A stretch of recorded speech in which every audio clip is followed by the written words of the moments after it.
जी। जैसे सूर्य का देखिए, तो सूर्य का जैसे आप देखेंगे तो सूर्य के पास हमें कितने अंक मिल रहे हैं? कहीं भी हमें जीरो दिख रहा है सूर्य में? नहीं दिख रहा है।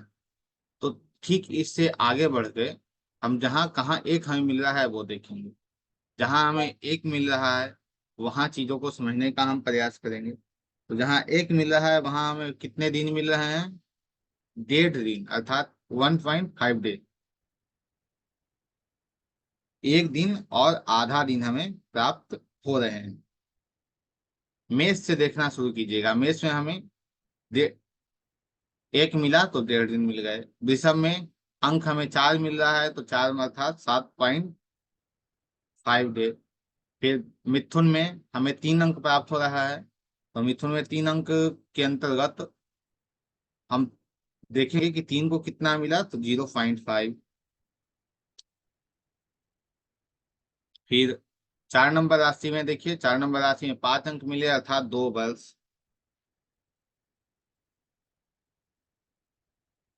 5 नंबर राशि में हमें 4 अंक मिले अर्थात 7.5। 6 नंबर में हमें 4 अंक मिले हैं, 7.5। 7 नंबर में हमें 6 अंक मिले हैं अर्थात 4 वर्ष। 8 नंबर में 4 अंक मिले, 7.5।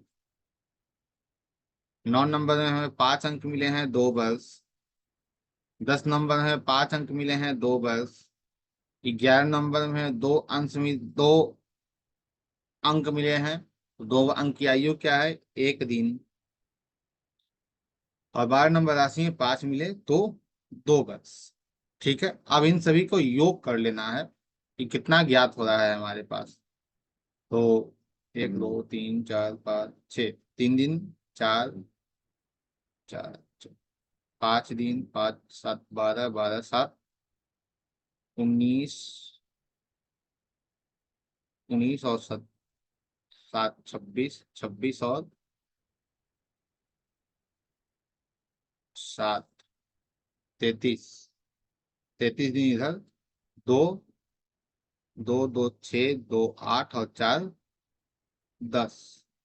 8 4 12, अर्थात 12 साल 33 दिन हमें प्राप्त हुए। अब इसे हम 2 से भाग दे देंगे। ठीक है, जो हमें हमारे पास योग आया उस योग को हम 2 से भाग दे देंगे। अब 2 से जब इसे हम भाग देंगे तो हमारे पास प्राप्त होगा कितना?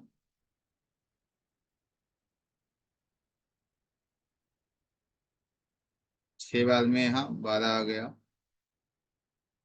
33। 33 का आधा हो गया, 16.5। 6 साल 16 दिन, 16.5 दिन हमें टोटल प्राप्त हुए। ये किसकी आयु है? यह सूर्य की स्पष्ट आयु है। सूर्य की स्पष्ट आयु हमें इतना ज्ञात हुआ। वैसे ही आप सभी जितने विनाष्टक हैं सभी विनाष्टक के अलग अलग आप ज्ञात करेंगे, जानेंगे।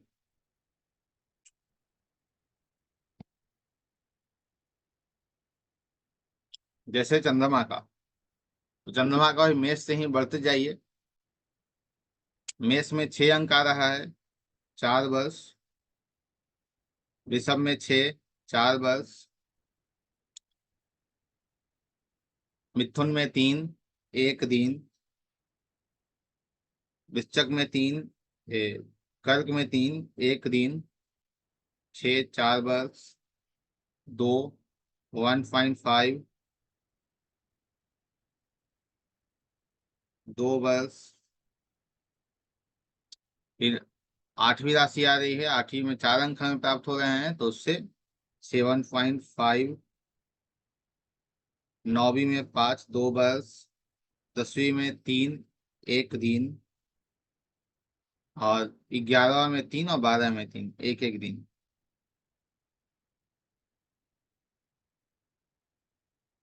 ठीक है, अब इसका हम योग कर लेंगे।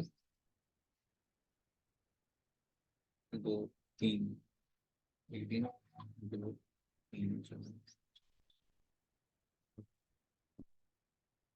इधर 14 दिन हमें मिल गए, और 12, 2 14 और 2 16। 16 साल 14 दिन। अब इसे भी हम 2 से भाग दे देंगे तो हमें कितना प्राप्त हो जाएगा? 8 साल और 7 दिन। इस चंद्रमा की आयु हो गई। चंद्र के बाद अब मंगल की आयु। मंगल की आयु क्या है उसे देख लेंगे। से 3, 1, 2 वर्ष, फिर एक 1.5 डे। 5वीं नंबर राशि में हमें 4 अंक प्राप्त हो रहे हैं, तो 4 अंक के अनुसार 7.5। छठी में 4 वर्ष। छठी ना नंबर राशि में 1 मिनट।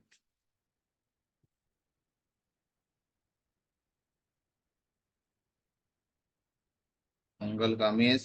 मेष में हमें प्राप्त हो रहा है कितना? 3 अंक। तो 3 अंक की आयु क्या है? 0.5।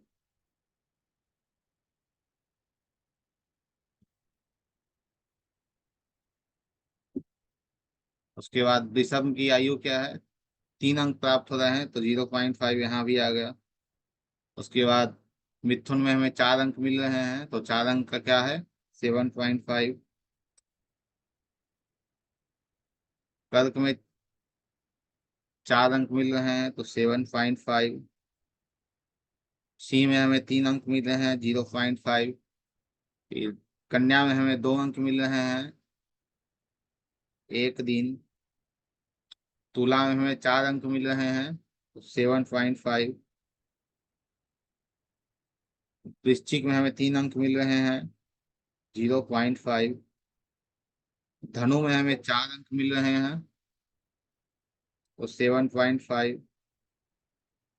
मकर में हमें 3 अंक मिल रहे हैं, 0.5। कुंभ में हमें 2 अंक प्राप्त हो रहे हैं, 1 दिन। और मीन में हमें 4 अंक प्राप्त हो रहे हैं, 7.5। ठीक है। अब इन सभी को हम जोड़ लेंगे।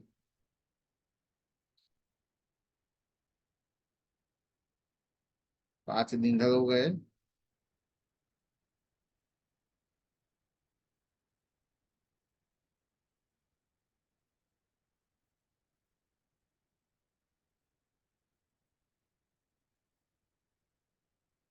इस 41। 41 दिन मात्र हमें मिले हैं मंगल के। 41 दिन को हम 2 से भागा दे देंगे तो हमारे पास कितना आ जाएगा? 20.5। स्पष्ट। मंगल के बाद बुध।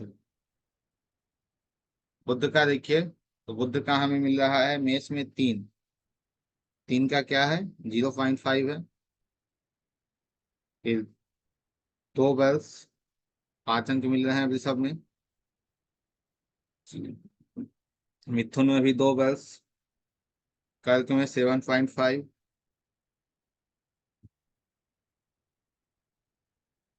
सिंह में 0.5।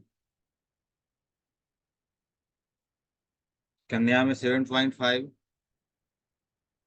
तुला में 4 वर्ष। वृश्चिक में 7.5।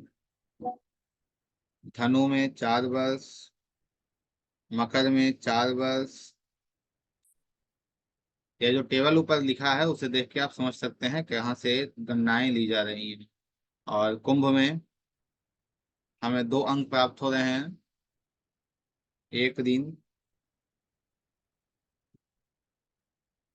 और फिर मीन में हमें 4 वर्ष। फिर इसका योग कर लेंगे। 2.5,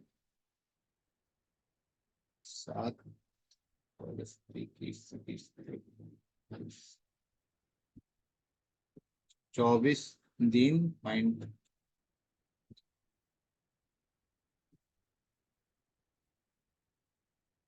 20 साल 24 दिन 24.5 दिन।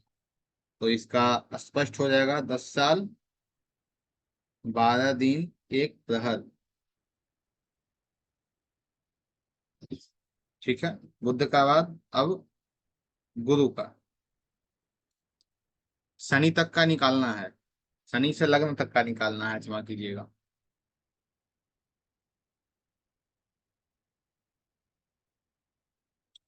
गुरु मेष में मिल रहा है 4 वर्ष, फिर वृषभ में 4 वर्ष, मिथुन में 2 वर्ष, कर्क में 0.5 डेज, सिंह में 7.5 डेज, कन्या में 0.5 डेज, तुला में 7.5 डेज, वृश्चिक में 8 वर्ष, धनु में 7.5 डेज, और मकर में 0.5 डेज, कुंभ में 6 वर्ष,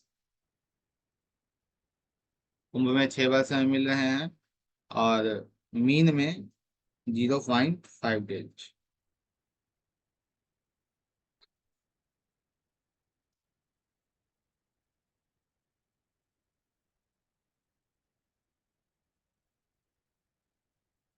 24.5 डेज यहाँ मिल गए हमें।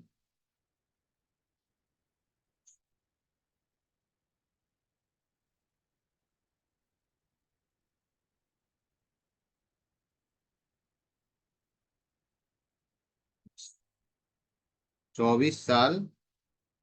अब इसे फिर हम 2 से भाग दे देंगे तो 12 साल यहाँ मिल जाएगा, 12 दिन यहाँ मिल जाएगा, और एक प्रहर हमें मिल जाएगा। गुरु के बाद शुक्र का।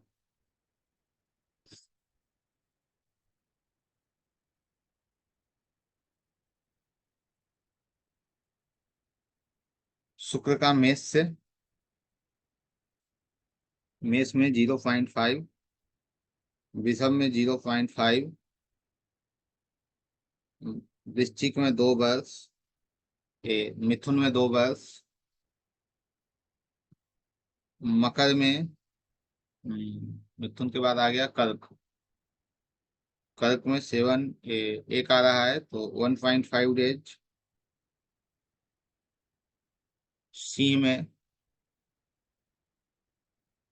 2 वर्ष, सिंह में 7.5, कन्या में 8 वर्ष,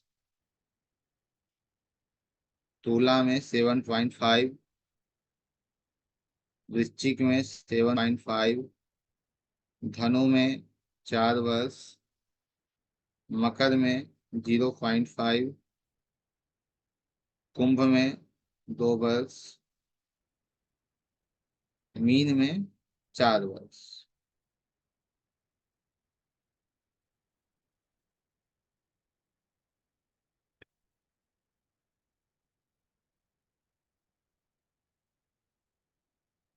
30 दिन और प्लस हाफ,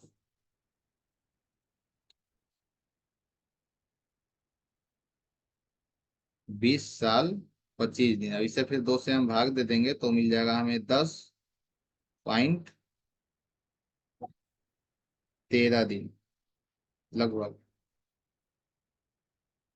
10 साल 13 दिन के लगभग। तो शनि का निकालिए। इसे लिखते चले जाइएगा कि इसका कितना निकाले हैं, उसके बाद ही आप इसका आयु निर्णय कर सकते हैं।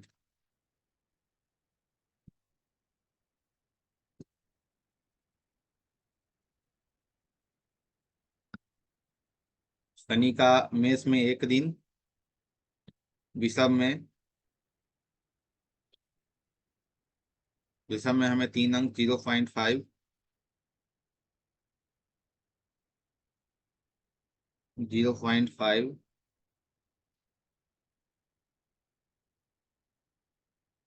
1.5, 2 वर्ष,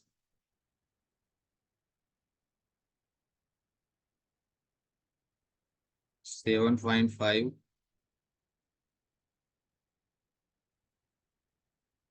7.5, 0.5, 7.5, मकर में 0.5, उसके बाद कुंभ में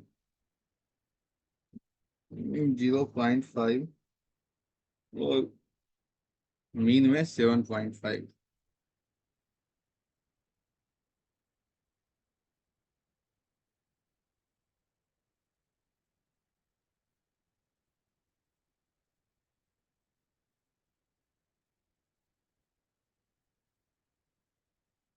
35, 2 साल और 35 दिन।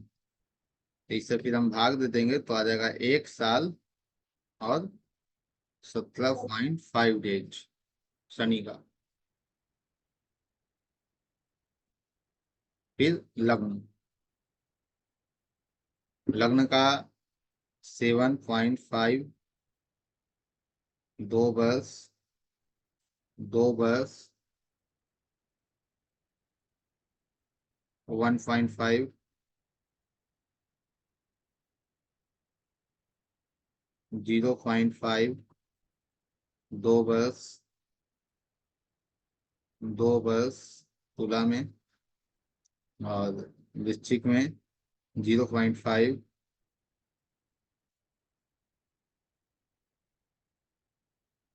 धनु में 0.5, मकर में 2 वर्ष, कुंभ में 2 वर्ष और मीन में 7.5।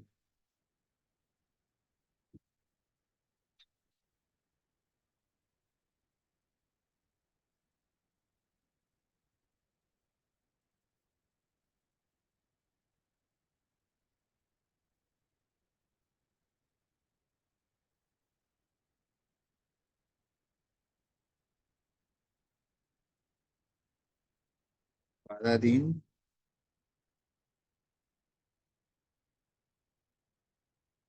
12 साल 18 दिन। इसको फिर भाग दे देंगे 2 से तो आ जाएगा 6 साल और 9 दिन।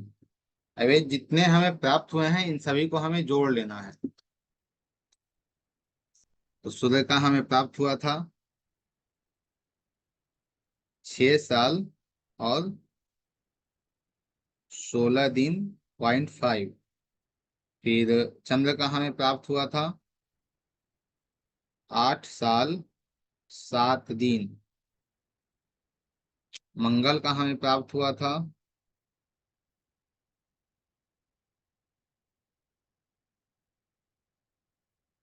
20 साल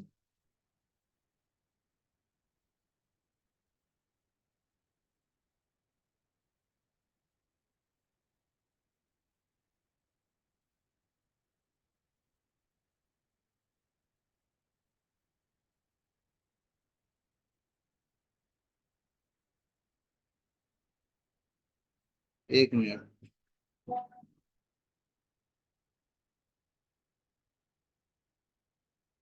मंगल का प्राप्त हुआ था 2 साल, 2 भी नहीं, सिर्फ 41 दिन प्राप्त हुआ था, माफ कीजिएगा। तो ये हो जाएगा मात्र हमारे पास 20 दिन 0.5। और बुद्ध का हमें प्राप्त हुआ 10 साल 12 दिन। गुरु का प्राप्त हुआ था 12 साल 12 दिन। शुक्र का प्राप्त हुआ 10 साल 13 दिन। शनि का प्राप्त हुआ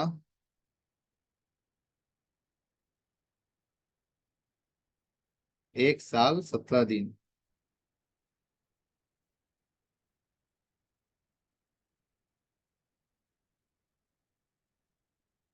और लग्न का प्राप्त हुआ हमें 6 साल 9 दिन।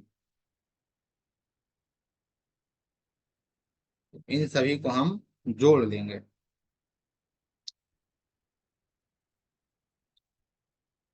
आधा दिन और 1.5 दिन इधर हो गया, 1 दिन तो चल जाएगा। 16,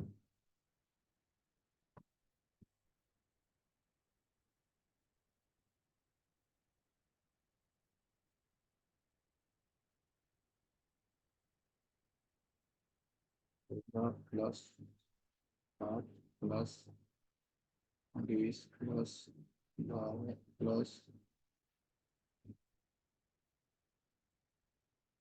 13 plus 17 plus 0 9 plus 95।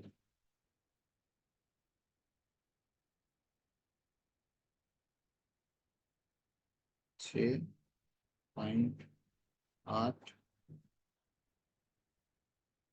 6 plus 8 plus plus plus.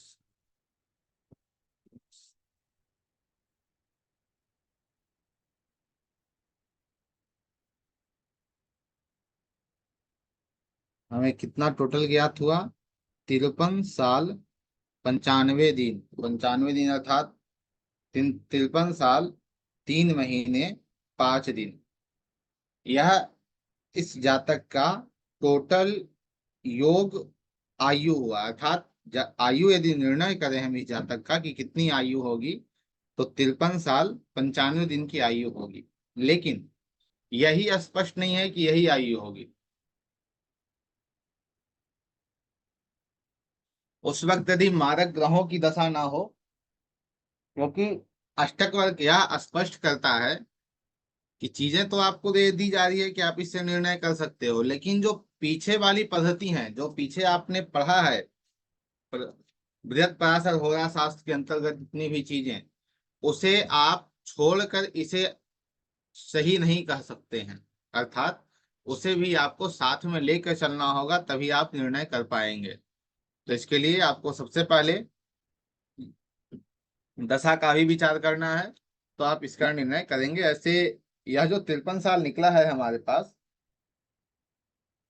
इस आयु में जातक को मृत्यु तुल्य कष्ट होंगे यदि मारक दशा नहीं चल रही हो तो भी। यदि मारक दशा चल रही है तो जातक की मृत्यु की संभावना होती है। चलिए, अब बात करते हैं हम लोग समुदायिक अष्टक के बारे में। यह तो आयु निर्णय था, इससे हम आयु किसी का निर्णय करते हैं। उस चार्ट पे लगाकर आप लोग इसका विश्लेषण करेंगे और देखेंगे कि क्या यह कार्य कर रहा है या नहीं कर रहा है। अब बात करते हैं सामुदायिक अष्टक वर्ग। सामुदायिक अष्टक वर्ग को कैसे बनाना है, इसके बारे में हमने पिछली कक्षा के अंतर्गत समझा था। आज की कक्षा के अंतर्गत हम लोग कुछ इनके रूल के बारे में समझेंगे कि इसमें कुछ सर्टेन जो रूल हैं वो कैसे कार्य करेंगे। जैसे गोचर में जब ग्रह अधिक अंक वाली राशि में हो, गोचर में जब ग्रह कुछ अधिक अंक वाली राशि में हो, तभी वह बली होंगे। जैसे आपके कुंडली में मान लीजिए गोचर चल रहा हो, तो गोचर के अंतर्गत जो ग्रह आपके कुंडली में सर्वाधिक बली स्थान में गए हों, जैसे जैसे यहाँ सर्वाधिक बली स्थान कहाँ, यहाँ है, ठीक है। तो यदि यदि यहाँ गोचर कोई भी ग्रह कर रहे हों तो बली होंगे। बली होने का तात्पर्य है कि वो शुभ फल को देने वाले हैं। इसकी 3 कंडीशन है अष्टक वर्ग की।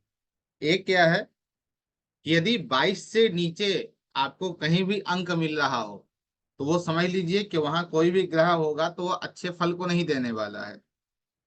यदि कोई भी 22 से 30 के बीच में हो, 22 से 30 के बीच में हो, तो वह अभी आपको एक एवरेज देगा कि हाँ ठीक है, वो भी शुभ नहीं है।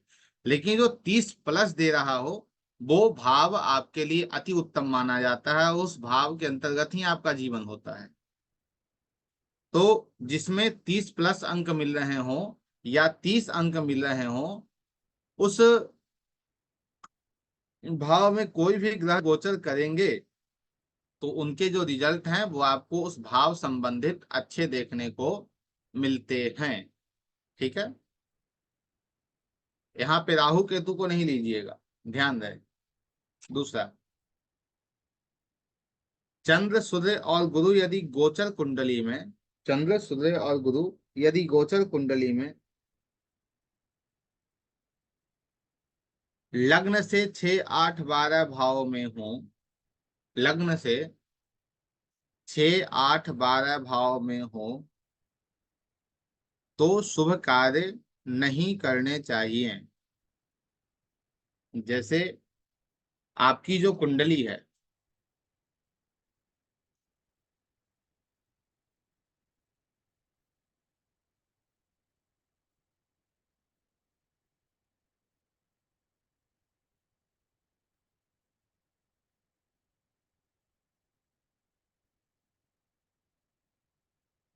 यह आपकी कुंडली है।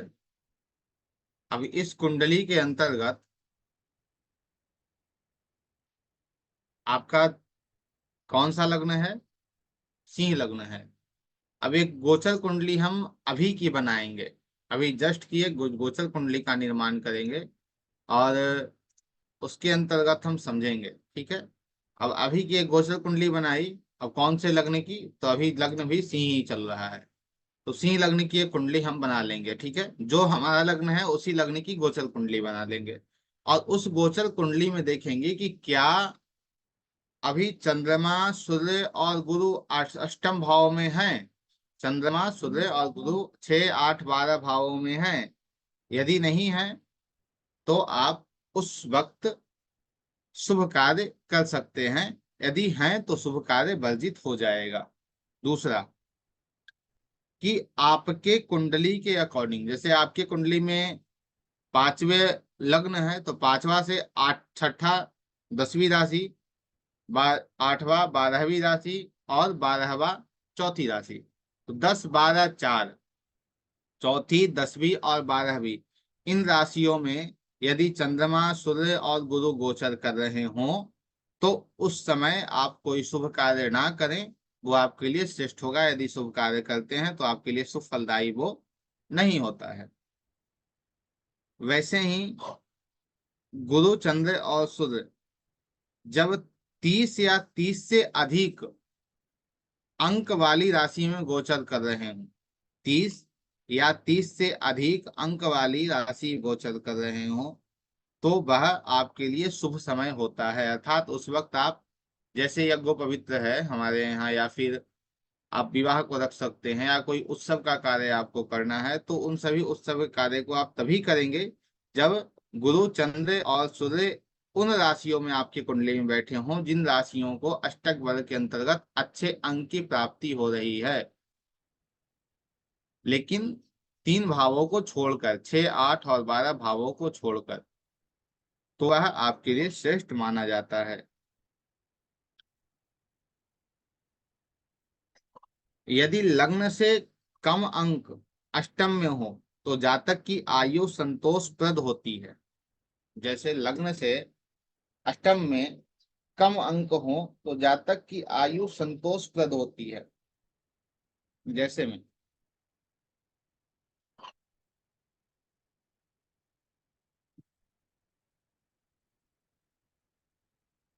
यहाँ हमें कितना अंक मिल रहा है?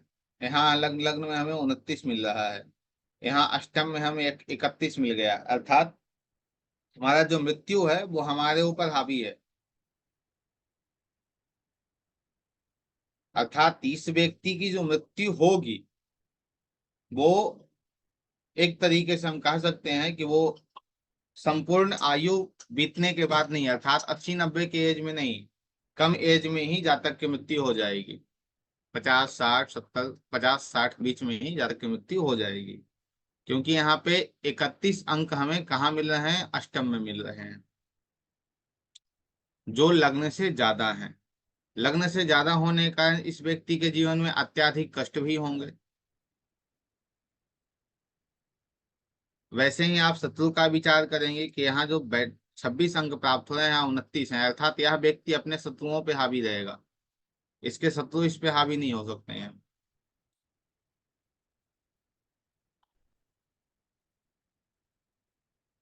इसके शत्रु इस व्यक्ति पे हावी नहीं हो सकते हैं, यह व्यक्ति अपने शत्रुओं पे हावी रहेगा। वैसे ही जैसे आपको जानना है विवाह के बारे में, ठीक है, तो विवाह के बाद आप,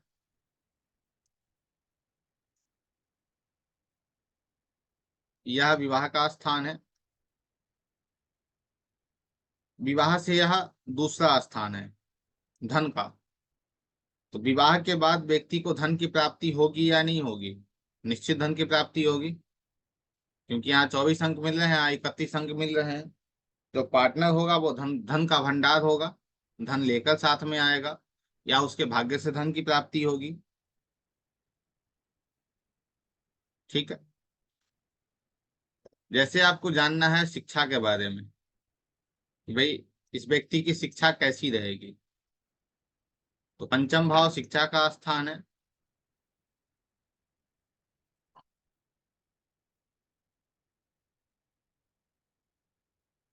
अब पंचम भाव से अष्टम,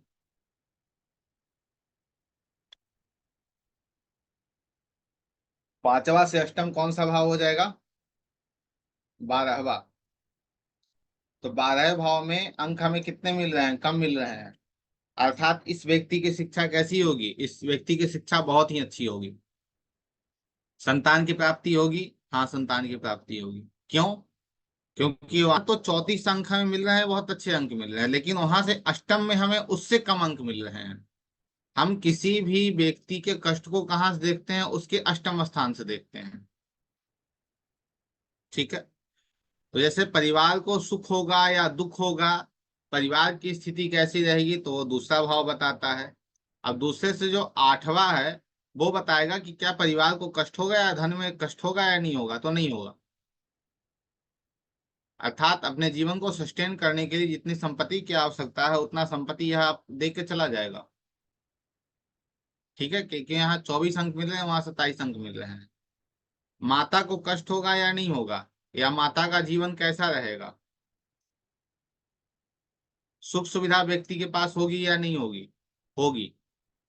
सुखी जीवन व्यक्ति का होगा, उसके सुख की हानि नहीं हो रही है, अर्थात उसका सुख जो है वो कष्ट में नहीं है। लेकिन यह अपने स्वयं के कार्यों कारण अपने सुख की हानि कर सकता है। क्यों? क्योंकि यहाँ हानि के स्थान में 33 अंक मिल रहे हैं, जो चौथे से 12वां है, वहां 33 अंक मिल रहे हैं। तो यह स्पष्ट कर रहा है कि इसके सुख की हानि होगी, लेकिन सुख इसके जीवन में भरपूर है। यह प्रोफेशन का स्थान है। प्रोफेशन से 8वां। प्रोफेशन में समस्या आएगी इस जातक को, आप लोग मैसेज में भी रिप्लाई डाल सकते हैं, बताइए। इस जातक को प्रोफेशन में कोई समस्या फेस करनी होगी या नहीं?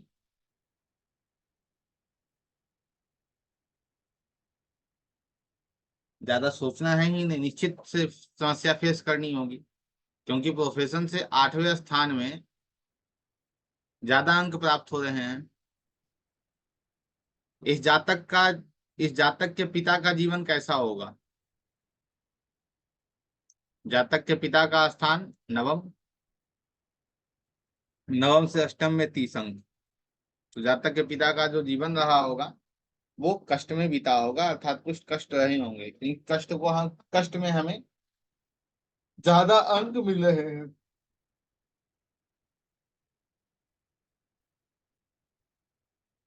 ठीक है।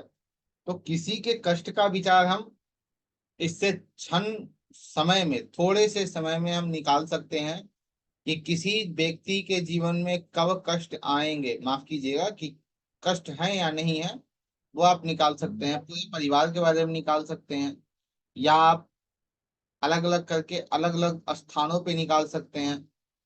जैसे कोई व्यक्ति आपके पास आया हो, उसके प्रश्न हो कि हमारे नौकरी में बहुत समस्या चल रही है, तो नौकरी का स्थान छठा, और छठे से फिर 8वां चले जाइए, तो छठे से 8वां लग्न। लग्न में ज्यादा अंक है और नौकरी के स्थान में कम अंक है, अर्थात व्यक्ति के जीवन नौकरी में कष्ट देखने को आपको मिल सकते हैं। एक पहलू है कि शत्रु इससे इस शत्रु विजय प्राप्त नहीं कर पाएगा। इस व्यक्ति के पास दृढ़ कर्ज नहीं होंगे। यह व्यक्ति स्वास्थ्य लाभ होगा, अर्थात स्वस्थ भी होगा, लेकिन नौकरी की वहां हानि हो जाएगी। ठीक है, आगे बढ़े।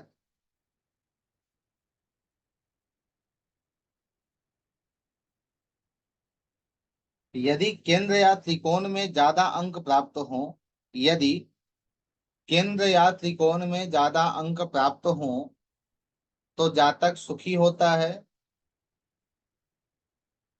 विशेष आयु वाला होता है, परिश्रमी होता है, मान सम्मान प्राप्त करने वाला होता है, और खासकर ऐसा जातक अपने ही परिश्रम से मान सम्मान को प्राप्त करता है। ऐसा जातक अपने ही परिश्रम से मान सम्मान को प्राप्त करता है। जैसे इस कुंडली के अंतर्गत केंद्र और त्रिकोण को देखिए, तो केंद्र और त्रिकोण में कितने अंक आपको प्राप्त हो रहे हैं? 34 और 24 केंद्र में है, ये त्रिकोण में है, केंद्र में 29, 30, 24, 30। तो एक तरीके से देखा जाए तो ठीक है, क्योंकि अच्छे अंक यहाँ हमें मिल रहे हैं। यदि वह यही हमें मिल जाता 21, 22, 19, 21, 24, तो क्या होता है यहाँ पे? यहाँ स्पष्ट हो जाता कि इस व्यक्ति के जीवन में सुख की कमी है।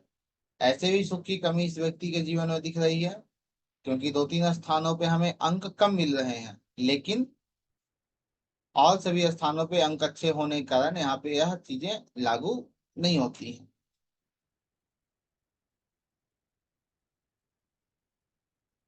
जिस भाव के अंतर्गत जिस भाव के अंतर्गत ज्यादा अंक प्राप्त हो रहे हों, उस भाव से शुभ फल की प्राप्ति होती है। जिस भाव में सबसे ज्यादा अंक प्राप्त हो रहे हों, उस भाव से संबंधित शुभ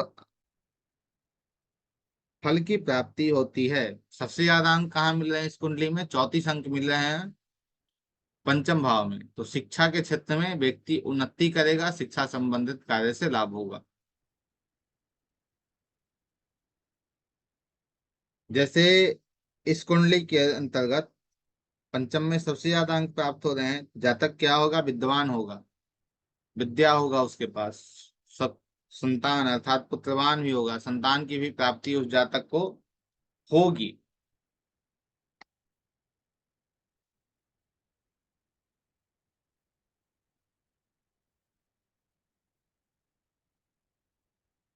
एक मिनट।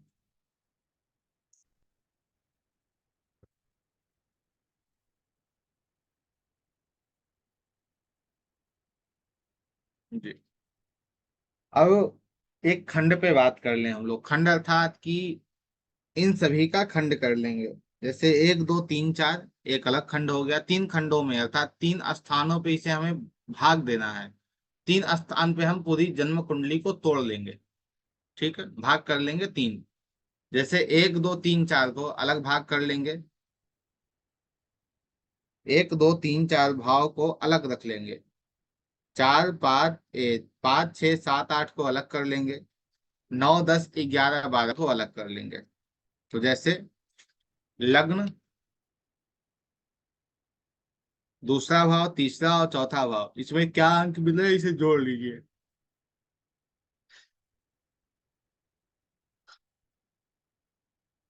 30, 30, 60, 90, 90 और 20, 110, 9, 19, 119 अंक हमें प्राप्त हो गए 1, 2, 3, 4 में।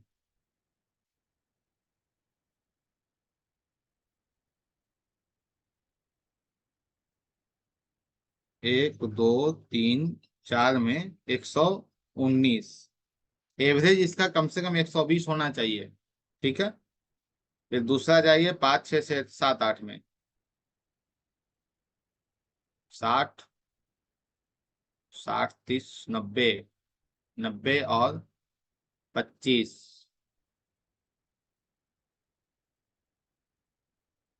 माफ कीजिए, एक मिनट।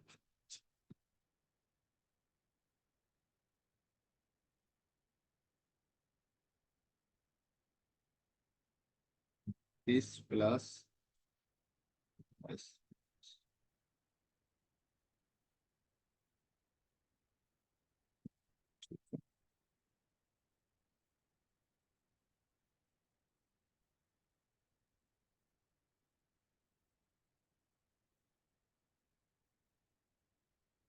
105, 6, 7, 8 में हमें 115 की प्राप्ति हुई।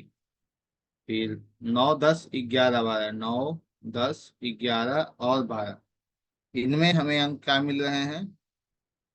24, 30, 28, 21, 103।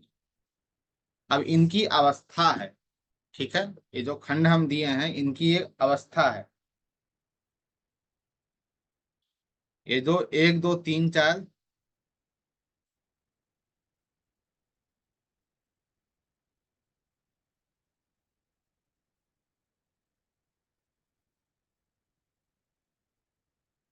1, 2, 3, 4 है बाल्य अवस्था।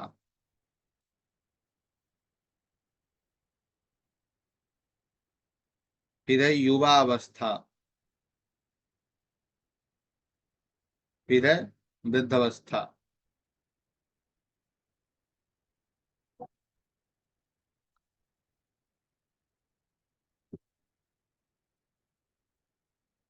अब सबसे कम हमें किसमें मिल रहे हैं? वृद्धावस्था में। जो खंड नंबर 3 है, तीसरा खंड है, उसमें हमें सबसे कम मिल रहे हैं। फिर हम कुंडली में जाकर देखेंगे कि इस कुंडली के अंतर्गत पाप ग्रह किस में बैठे हैं। पाप ग्रह जो है सबसे ज्यादा किस में, कौन से खंड में है? तो सिर्फ 1, 2, 3, 4 सिर्फ केतु हैं। 5, 6, 7, 8 में राहु शुक्र हैं। 5, 6, 7, 8 में शनि, राहु, ये दोनों विराजमान हैं। तो सबसे ज्यादा पाप ग्रह जो है मिल रहे हैं, वो हमें मिल रहे हैं इसके अंतर्गत 5, 6, 7 और 8 के अंतर्गत।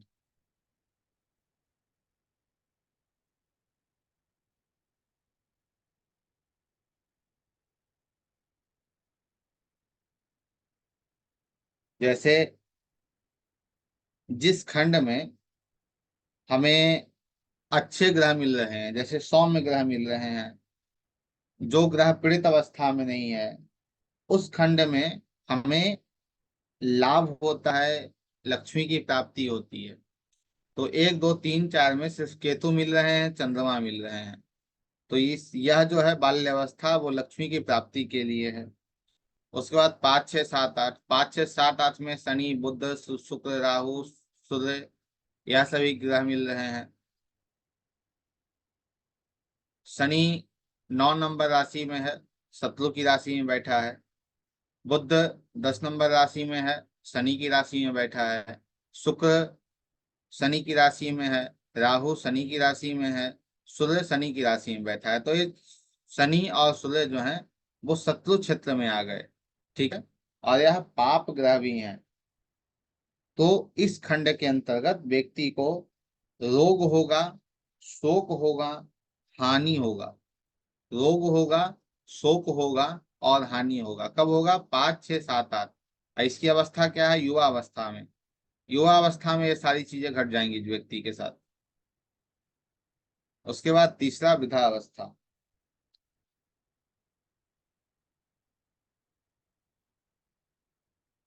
और सबसे ज्यादा अंक हमें, जो जैसा हमने कहा था कि योग करने पर अर्थात सभी को जोड़ने पे 120 होने चाहिए, तो किसी को भी 120 नहीं मिला है। कोई 119 है, कोई 115 है, कोई 103 है। यदि 120 किसी में मिला होता तो वो सभी में श्रेष्ठ माना जाता, सही में शुभ माना जाता। तो सही में शुभ कौन है? बाल्य अवस्था है। सही में शुभ बाल्य अवस्था मानी जाएगी, क्योंकि उसे अच्छे अंक प्राप्त हुए हैं।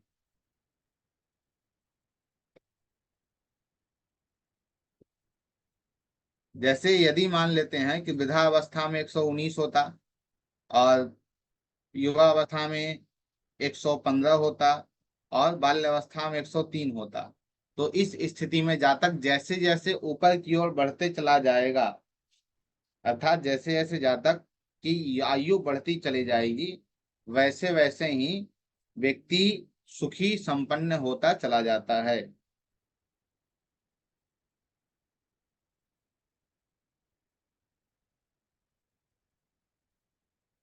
जैसे समुदायिक अष्टक वर्ग के अंतर्गत लग्न में जितनी रेखा हो, जैसे लग्न में आपको कितनी रेखा यहाँ मिल रही है? 29 मिल रही है।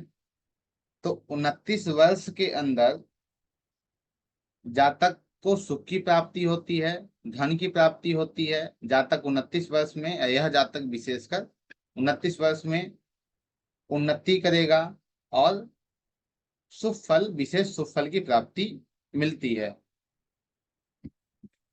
अर्थात जो राजयोग वगैरह कुंडली में बन रहे हों, उनसे संबंधित भी शुभ फल की प्राप्ति, जितना अंक आपके लग्न में हो उतने अंकों में आपको, उतने वर्षों में आपको उसकी प्राप्ति होगी।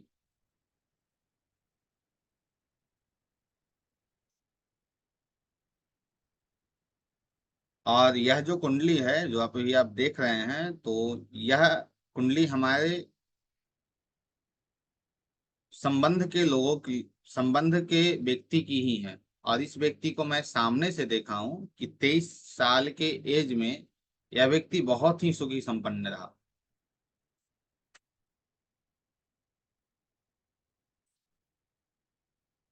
एक, 4 और 11 इन भावों में यदि 30 से अधिक अंक मिल रहे हों, लग्न में, चतुर्थ में और एकादश में यदि 30 से अधिक अंक मिल रहे हों,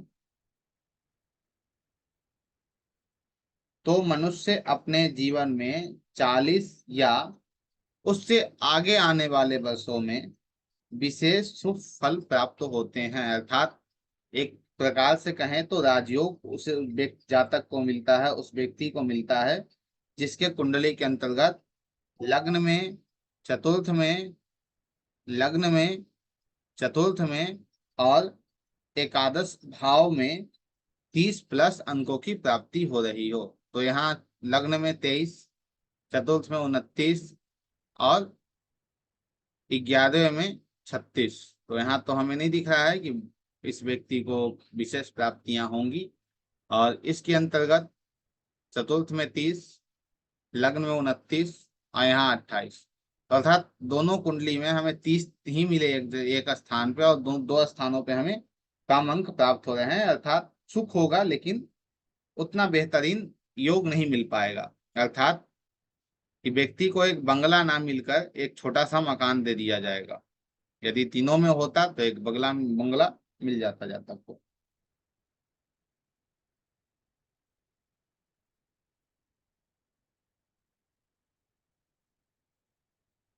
नौवे और चौथे, नवम और चतुर्थ भाव में यदि जातक को 25 से अधिक अंक मिल रहे हों, नौवे और चौथे में जातक को यदि 25 से अधिक अंक मिल रहे हो, तो जातक अपने 28वें वर्ष के अंदर, 28वें वर्ष के बाद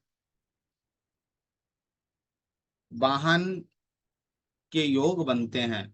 अर्थात जातक सुखी होता है 28वें वर्ष के बाद। किस प्रकार से? चतुर्थ भाव की चीजों से। तो चतुर्थ भाव क्या है? वाहन है, जमीन है, मकान है, इन सब संबंधित चीजों से सुखी होता है। तो यहाँ नौवे में 24 और यहाँ हमें 30 मिल रहा है, तो लगभग ठीक है। अर्थात इस जातक को उसका सुख प्राप्त हुआ होगा 28वें वर्ष में। और इस कुंडली के अंतर्गत यहाँ 29 और यहाँ 33, तो 28वें वर्ष में इस जातक को वाहन का या विशेष घर का सुख प्राप्त अवश्य ही होगा, माँ का सुख अवश्य ही प्राप्त होगा।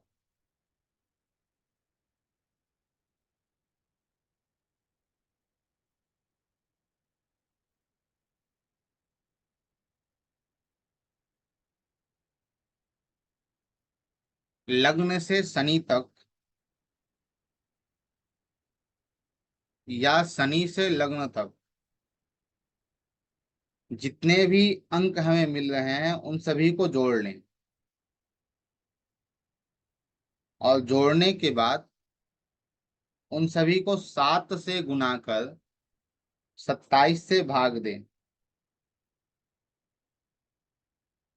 जो शेष हमें नक्षत्र प्राप्त होगा, उस नक्षत्र में शनि या कोई भी पाप ग्रह, जैसे पाप ग्रह का तात्पर्य यहाँ मंगल से है, राहु केतु से भी है, गोचर करेंगे तो व्यक्ति को शारीरिक मानसिक और आर्थिक रूप से कष्ट देखने को मिलेंगे। ठीक है, तो लग्न से शनि तक या शनि से लग्न तक, तो दोनों को ले लेते हैं। जैसे शनि कहाँ बैठे हैं? 12वें में।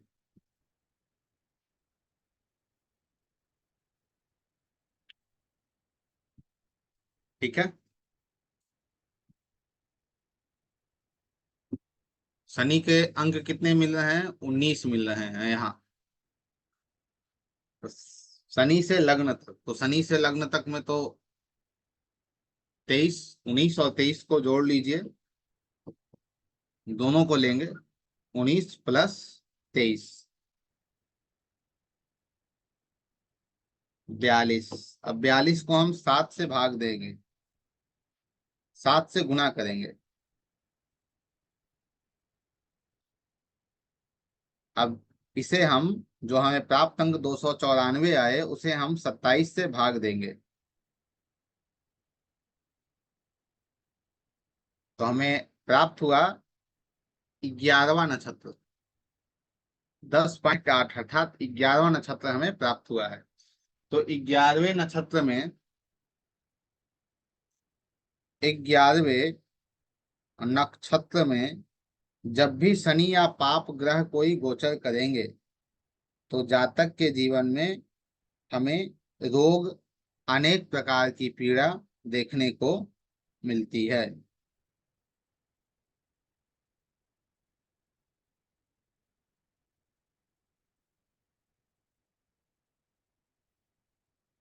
दूसरा,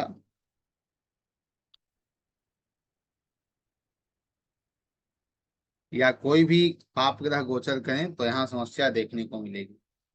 दूसरा, लग्न से शनि तक, तो लग्न से शनि तक यहाँ थोड़ा लंबा पड़ जाएगा, हम दूसरे कुंडली के अंतर्गत देख लेते हैं। तो यहाँ 29,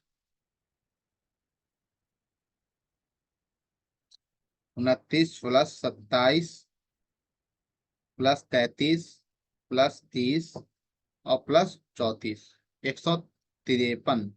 153 को हम गुना करेंगे 7 से, 1071। 1071 को हम भागा देंगे 27 से, तो आ गया 39। तो 27 नक्षत्र हमारे पास हैं। तो फिर 28, 29, 30, 31, 32, 33, 34, 35, 36, 37, 38, 39, 39, 40, अर्थात 12, 13, 13 नंबर नक्षत्र, जो 13 नंबर नक्षत्र है, उस नक्षत्र में जब शनि या कोई पाप ग्रह प्रवेश करेंगे, तो जातक को विशेषकर रोग से कष्ट, आर्थिक कष्ट और मानसिक कष्ट देखने को मिलते हैं। अर्थात एक तरीके से कहें तो ये शुभ योग नहीं होगा उस जातक के कुंडली को लेकर। ठीक है, और दोनों नक्षत्र को लेकर चलें तो अच्छा रहेगा, अर्थात लग्न से शनि तक और शनि से लग्न तक, दोनों को। वैसे आपको दो नक्षत्र प्राप्त होंगे, दोनों दोनों नक्षत्र को आप लेकर चलें तो आपके लिए यह शुभ होता है।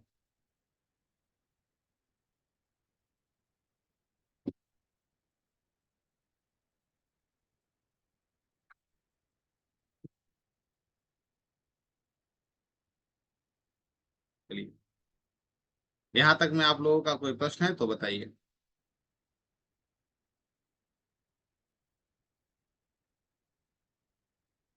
एक तरीके से अष्टक वर्ग को समझा जाए, अभी अष्टक वर्ग संपन्न नहीं है, बल्कि कक्षा में भी हम अष्टक वर्ग पे ही चर्चा करेंगे। लेकिन यदि अष्टक वर्ग को समझा जाए तो संपूर्ण ज्योतिष को आप अष्टक वर्ग से ही सिर्फ समझ सकते हैं। लेकिन उसे समझने के लिए अपने दिमाग को आपको थोड़ा दौड़ाते रहना होगा। जैसे अब मान लीजिए किसी व्यक्ति का कोई प्रश्न आया हो कहीं से भी, जैसे कोई व्यक्ति कह रहा हो कि मुझे लाभ नहीं प्राप्त हो रहे हैं, तो लाभ से 8वां कहाँ है? 26 आ रहा है, इस कुंडली के अंतर्गत 26 आ रहा है लाभ से अष्टम में। तो भाई इस व्यक्ति को तो लाभ प्राप्त हो रहे हैं। लेकिन हम यदि दूसरी कुंडली में देखें, तो लाभ से अष्टम में हमें 28 मिल रहे हैं, तो यहाँ भी लाभ की प्राप्ति हो रही है। अब मान लीजिए दो व्यक्ति हैं, दोनों का विवाह देखना हो आपको, तो विवाह के अंतर्गत कौन व्यक्ति कितना ज्यादा डोमिनेटेड है एक दूसरे के प्रति, इसे समझना हो। तो सप्तम स्थान विवाह का है, तो सप्तम स्थान में लड़के का जो, यह मान लेते हैं लड़की कुंडली है, तो लड़के कुंडली में 29 हमें प्राप्त हुए, और यही यह 29 जो लड़के के लग्न में है, यदि वो लड़की के सप्तम स्थान में आने वाले अंक से ज्यादा हो तो लड़का लड़की को डोमिनेट करेगा। जैसे यहाँ 21 है, तो लड़का लड़की को डोमिनेट करेगा, क्योंकि यहाँ कम अंक प्राप्त हो रहे हैं। ठीक है,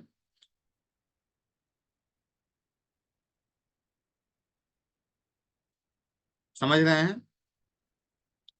वैसे ही आप, इससे भी आप एक अंदाजा लगा सकते हैं कि यहाँ स्थितियां क्या रहेंगी। जैसे यहाँ आपको 21 मिल रहा है, यहाँ आपको 23 मिल रहा है। ठीक है, दोनों में से किस व्यक्ति का इस दाम्पत्य जीवन पे ज्यादा प्रभाव होगा। तो लग्न का 23, यहाँ 21, तो इस व्यक्ति का, इस स्वयं जातक का ज्यादा प्रभाव होगा लग्न के ऊपर, विवाह के ऊपर। विवाह कष्ट में है या नहीं उसे जानने के लिए यहाँ से 23, यह जो स्थान है सप्तम विवाह का, यहाँ से 8वां स्थान जो है वहाँ 23 आ रहा है, यहाँ 21, यहाँ 23। अब यह भी स्पष्ट कर रहा है कि जातक के जीवन में, दाम्पत्य जीवन में विशेष कष्ट होंगे। जैसे धन की बात हम कर रहे थे, तो यह तो धन का स्थान है, संचय का स्थान है। यहाँ से 8वां 33, क्या इस व्यक्ति को धन की प्राप्ति होगी? नहीं होगी, भाग्य में ही समस्या है। लेकिन यहाँ यूटिलाइजेशन करके हम कर्मा अलाइन करके चीजों को ला सकते हैं। लेकिन यहाँ समस्या स्पष्ट दिख रहा है कि थोड़ी समस्या चल रही है।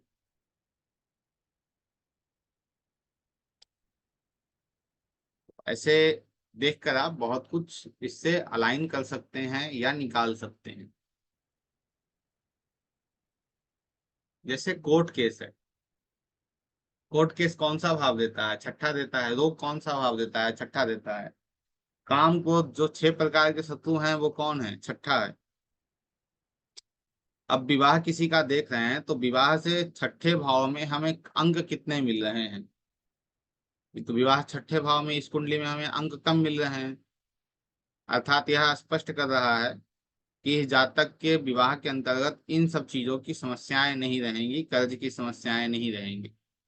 संपत्ति, अर्थात संपत्ति तो दूसरा भाव हो गया धन के रूप में, लेकिन ऐसे संपत्ति की बात करें तो संपत्ति चतुर्थ भाव होता है। चतुर्थ भाव से हम संपत्ति को देखते हैं। तो जातक को संपत्ति प्राप्त होगी या नहीं होगी, तो यह बताएगा। प्राप्त होगी? नहीं होगी, क्योंकि यह कम है, यहाँ ज्यादा है। संपत्ति प्राप्त होने में समस्या होगी। दूसरा, क्या जातक को पैतृक संपत्ति प्राप्त होगी या नहीं होगी?